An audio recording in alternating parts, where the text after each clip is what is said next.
Making its yearly visit to the Concrete Foundations Forum in Los Angeles, the world's only hard rock and heavy metal convention. And of course, it's a great location to meet up with lots of old friends. And first up tonight, I'm joined by Blackie Lawless from W.A.S.P, who I know a lot of you out there are very pleased to see again. How are you, Blackie?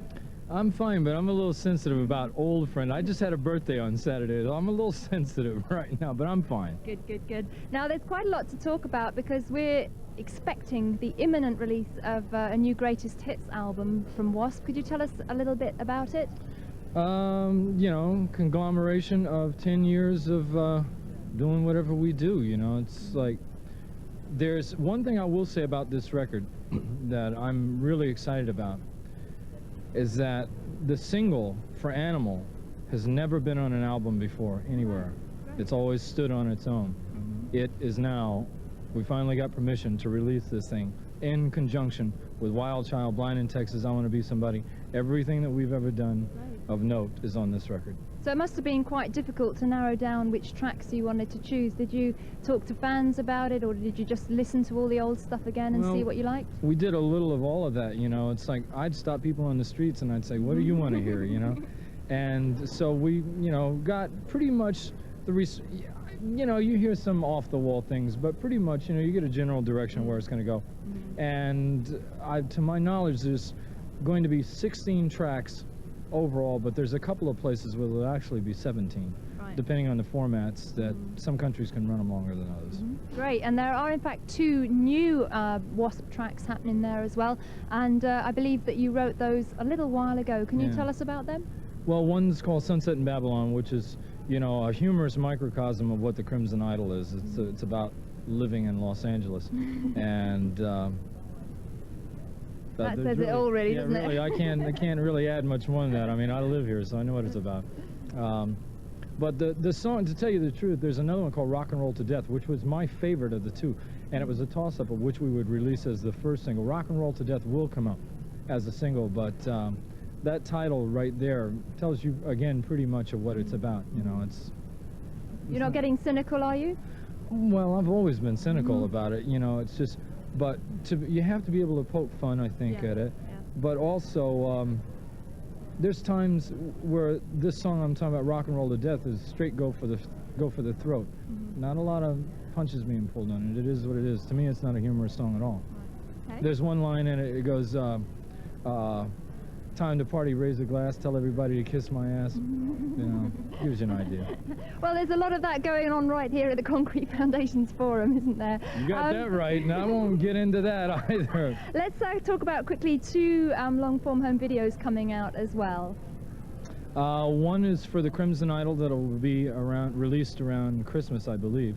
And it's the entire story of Jonathan, with all 9 characters. We shot it in movie form in London. We also shot the performance end of it in the Apollo in Manchester.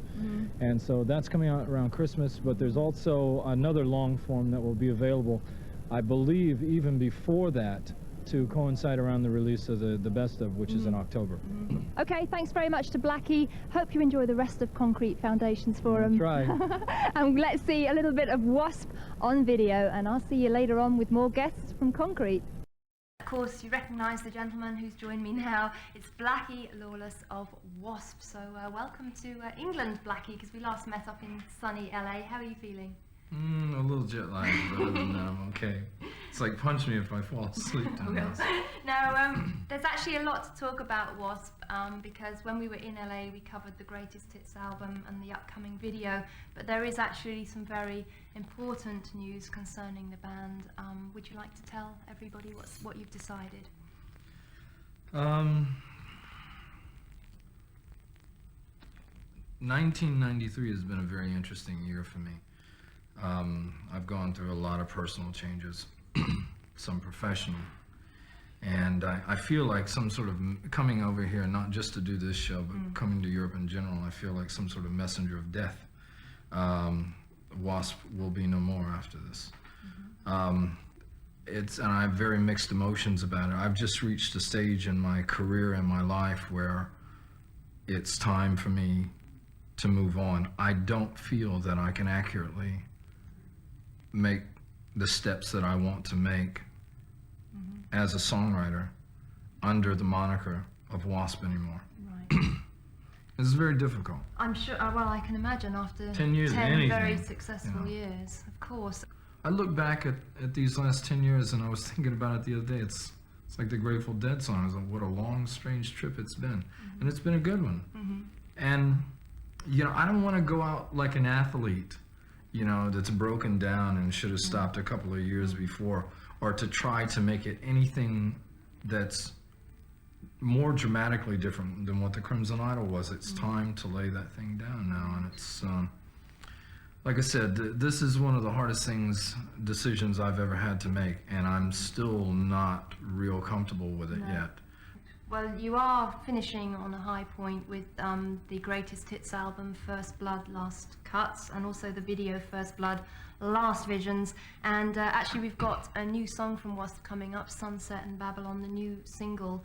Now that does seem a fitting way to close the W.A.S.P. chapter, because the B-sides of those singles feature some early demos from W.A.S.P. Right. So that must be a very all good the way original of demos, the original yeah. demos. So a way to say, to close the book. There's also another song on the album called Rock and Roll to Death, which is the last song, and I thought that was very apropos. Okay, well, we're going to talk to Blackie some more in just a moment, and of course we are going to find out what he's going to be doing in the future. But right now we're going to see the brand new video and a new song from W.A.S.P, and this is Sunset and Babylon, and we'll see you a bit later on. He's still with me on Headbangers Ball, and we're talking about his plans to disband W.A.S.P, no longer to use the name. And I must say, for me as an interviewer, it's just impossible to try and condense this down into just two short segments, and I feel sad for you that we've only got a few minutes to talk, because I know how passionate you feel about W.A.S.P and what you're doing. But difficult question, I think, for you, but can you sum up in a few sentences what's the best thing for you about having been in W.A.S.P and having done and achieved all those great things? Can you pinpoint one thing? Was it just having, you know, lived that life and being able to see all those places and do all those things? Well, it certainly gives you an insight to what you think this business is about, which is, had it not been for this band, I could have never written the Crimson Idol or anything like that, or even to go into the depth of what the Crimson Idol was, because W.A.S.P made me famous, you know, and I don't mean just in a rock and roll sense. I mean, that band became a household word for whatever reason, you know. I mean, God knows there was enough controversy, or controversy as you guys say, that surrounded the band. So in that sense, I've learned what fame means, and I'm here to tell you that depending who you are, that may or may not be a good thing. It's made me more of a recluse. I live now about 25 miles north of LA in a canyon up on top of a hill where my back is to everything, where I can see everybody coming up the hill or whatever. Nobody sneaks up on me now. I don't mean to sit here and say, like, you know, I'm gonna run away and I'm never gonna do anything again, because, well, we'll get into that in a second, but it's been real rewarding. No, absolutely, I can imagine. Fantastic experience. So plans for the future then, Blackie? You're going to stay in writing and recording music? Well, the next record, which is supposed to be out sometime April, May, is already, most of it is written, and I commence recording about 4 or 5 weeks from now on it. Wow. And is it very different to what you've been doing I before? think if you go back and you look at where I've been in the last 5 years, if the Crimson Idol was a natural evolutionary step from the Headless Children, this next record will be the next step from the Crimson Idol. Because one of the things, you know, one of the questions that I get asked a lot, people say, you know, well, how come you've lasted as long as you have when maybe a lot of your peers that came out of the 80s didn't? The only conclusion that I can come to is that any artist must endear themselves to the people that listen to them. In other words, you got to be willing to let people go ride on your emotional coattails. You got to crack your skull open and let them come inside and get to know you intimately. And unless you're willing to do that, they will never know you intimately. So I guess what I'm trying to say is that I know where I'm going with the next record, and it'll be more of an introspective look at what's really going on inside this madman, you know. So are you going to be doing that under your own name, or are you going Yes. to get a band together? As far as I know right now, it'll just be me. Right, okay. Well, thank you very much for coming into Thanks for having MTV me. and telling us all about the latest news with you. And I know on behalf of your many, many fans out there in Europe, you know, to say thank you for 10 years of brilliant music and live shows. Well, I appreciate that, but like I said, it ain't over yet. We're just putting a punctuation mark at the end of a chapter. Exactly. So we'll be hearing from Blackie, of course, next year, and we'll keep you updated on all his news. So very best of luck to you, Blackie, Thanks. and thanks for coming in. When I look back at the things that I've done, you know, there was a part of me that had my feet firmly planted on the ground, you know, but then again, in this interview I did this past weekend, I drove by a bank that's 3 stories high, and I told the people about a story where I swung out on a flagpole over Sunset Boulevard, and the rope broke right in the middle of it, and I landed flat on my back on a New Year's Eve. Why I couldn't get up off the ground, I thought it was paralyzed, but even that aside, why a car didn't run over me, I have no idea. You know, so it's like, I think about the crap that I pulled, you know, and how I got away with it. And I mean, I could sit here and tell you stories for hours. Rock and roll is supposed to be about pizzazz, you know. I mean, it's supposed to have some sort of oomph to it, you know. I think I made the statement the other day, it's like shoving a stick of dynamite down in your pants, you know, lighting it, you know, or it should be if it's not. And there's a considerable amount of dynamite missing from rock right now. The Crimson Idol was the record that I needed to put that stop in. Not just the statement of my career, but probably the statement of my life so far. That was something that I had to do for me to get to that point. The best of is the icing on the cake, but it's not the complete substance. It's an overview of what, or a musical documentary of 10 years. I'm at a point now where I'm just kind of like wandering along from day to day.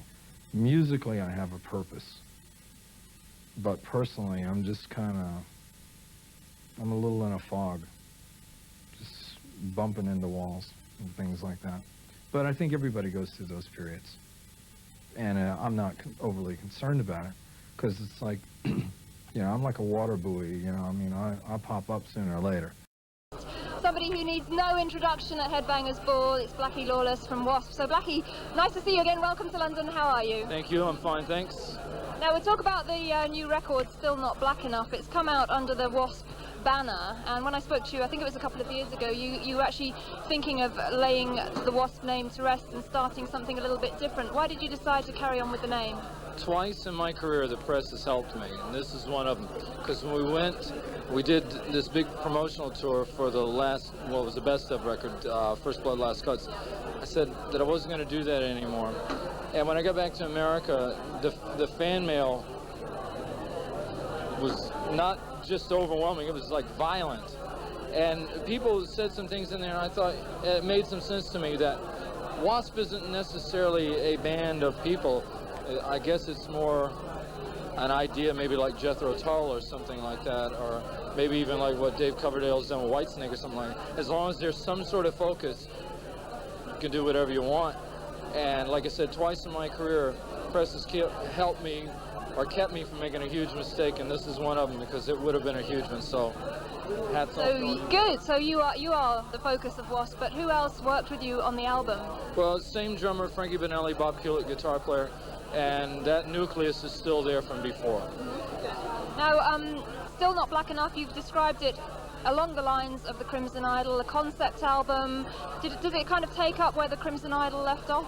The whole idea of black in American Indian culture represents the West. Now, the West represents death, and not the death of a human being, so to speak, but the death of an idea. So when I say still not black enough, in other words, if you look at me on the front of the album cover, I'm going like this. I about cracked up making the Crimson Idol, and I'm not kidding you. It really, the whole time I came over here and talked to you guys, I was not myself. It got really bad, that kind of stress, that kind of pressure. It makes you do things, like I'd be talking to you right now and I'd look calm on the outside, but on the inside there was a Mardi Gras going on, and I'd question everybody's existence around me. I mean, it really got bad. So I hope I never have to face that beast again. But I was looking for subject matter, and I thought, here it is, it's staring me in the face. I want to tell people how I lost my brain, you know. And you got it back. Some of it. So very quickly, are there going to be any actual touring plans for Wasp this year? Well, we have a little problem right here. This Yes, I was going to say, what's happened here? its wrist is broken in 2 places, and it's got to stay immobilized for a while because it's broken on the top, broken on the bottom, and if you move it like this or like this, the bone becomes like an accordion, which is always a lot of fun. Not good. How did you do that? I was boxing, unsuccessfully as well. All right, well, I hope that gets better very soon. Thanks for joining us at Headbangers Ball. That's Blackie for you, talking about the new album, Still Not Black Enough. We're going to go into the first video from that album right now, directed by Blackie himself. This is Wasp with Black Forever. As Wasp rather than a solo thing, can you tell us why you chose to do that? Twice in my career, the press has helped me from making a huge mistake. And this is the second time of the 2, because when I came over last time, I was promoting a best-of album that we had. And I told everybody, I said, there'll be no more Wasp after this. And when I got back home, the fan mail that came in over that was not overwhelming, it was violent. And the response that was there made me start thinking about a couple of comments that some people had made, that Wasp weren't so much a group of people as it was an idea. I started thinking about, yeah, maybe it's not, you know, the sum of the parts that makes it what it is. Maybe it's, you know, as long as the focus or a focus is there, then it can continue to be what it is. So I thought, okay, fair enough. And like I said, I come close to making a huge, huge mistake, so I owe you guys a big debt for that. Thank you. It's still not black enough to understand it. You have to understand the Crimson Idol prior to that. And even maybe before that, the Headless Children, because the 3 of them I look at as almost a trilogy. One could have, you know, every preceding one could have not happened without the one before it, you know, so. Still Not Black Enough is a direct result of the trauma of making the Crimson Idol, so if that's the case, then, like I said, it's much more highly personal than the one before that, so. It's, like I said, it's cheap therapy. I feel at this point, I'm all right now. You know, I'm ready to move on with another phase of my life. But it's not just the demons of the past. I mean, I'm a human being just like anybody else. You know, I almost got married. That didn't happen. And, you know, you go through all that stuff, and it's just like, after a while, you know, and you got to, like, figure out who you are again. Because when you've been in any kind of relationship, I've never been in one of these before, so it's like I'm a novice to this, you know. I didn't realize I had to find out who I was again after it was all over, you know, because you get used to being with somebody or whatever, and you compromise and you do all that stuff, and you wake up one day and you go, who the hell am I, you know? Aspiring to do something so big and so terrific, if you hit the bullseye, everybody will worship it, and they say, oh, that's great. But if you miss that mark, then you come off as pretentious, and the world will condemn it as crap, and you go with it. So all that, now if that wasn't enough, I built a recording studio. I had a 3-year relationship that came to an end. My father was going through a major league divorce. So every day I'm walking around going like that and didn't know what was happening. I wanted something that looked like it did in the early days of the Troubadour, what we looked like before the world ever saw us. I mean, we were a very black band. And long before our first album came out, when people see this video, the whole thing goes from a white room to a black room, and what it looks like with the feathers and everything in the end is exactly what we look like at the Troubadour. And by the time the world had seen us, we had progressed into something else that was getting out of control. We're starting to become a circus, and we're losing some, and not some by our hand, but a lot because the media too was pulling us in a direction where it was taking us out of what the initial thing was. I mean, Wasp initially were very dark and very moody. We brooded, you know. It's like Chris said it the best. He said, you know, he says Wasp are 4 rather highly emotional individuals.